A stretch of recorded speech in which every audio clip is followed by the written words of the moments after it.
उत्तम शौच है ना, लोभ पाप को बाप बखानो। ये लोभ कसाय को सब पापों का बाप कहा है। क्यों कहा है? क्योंकि लोभ के वशीभूत होकर ही हम सारे पाप करते हैं, सारी कसाय करते हैं। देखो, आपको क्रोध डायरेक्ट नहीं आता, समझ में आया?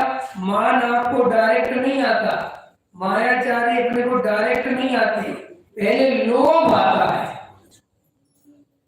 और फिर लोभ में जो चीज का लोभ आया उसमें जो अंतराय बने उस पे क्रोध आता है। समझ में आया?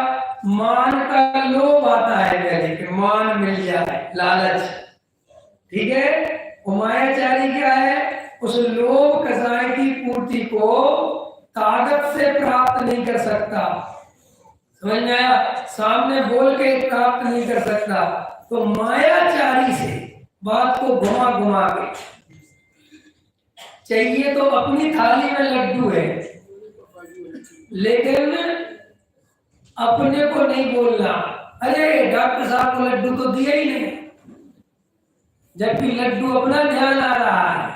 तो वो सामने वाला कहता है आपको भी तो नहीं दिया। बोले असली बात तो यही है, डॉक्टर साहब के लड्डू से क्या लेना देना। आया समझ में? तो ये मायाचारी कहां से पैदा हुई? लोभ से।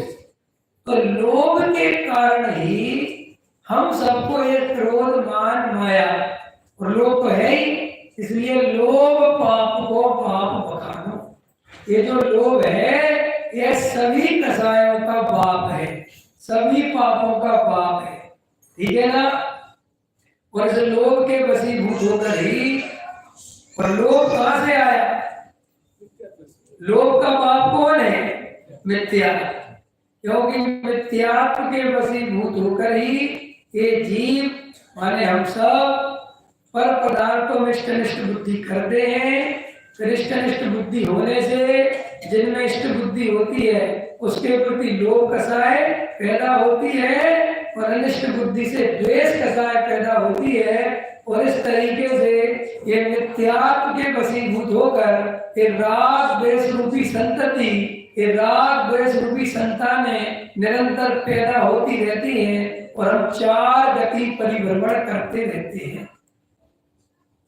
इसलिए अगर हमने चार गति परिभ्रमण रोकना है तो हमें इस मिथ्यात्व बैरी को समझना पड़ेगा, जिसके बारे में टोडामल जी साहब लिखते हैं, मिथ्यात्व बैरी का तो अंश भी बुरा है।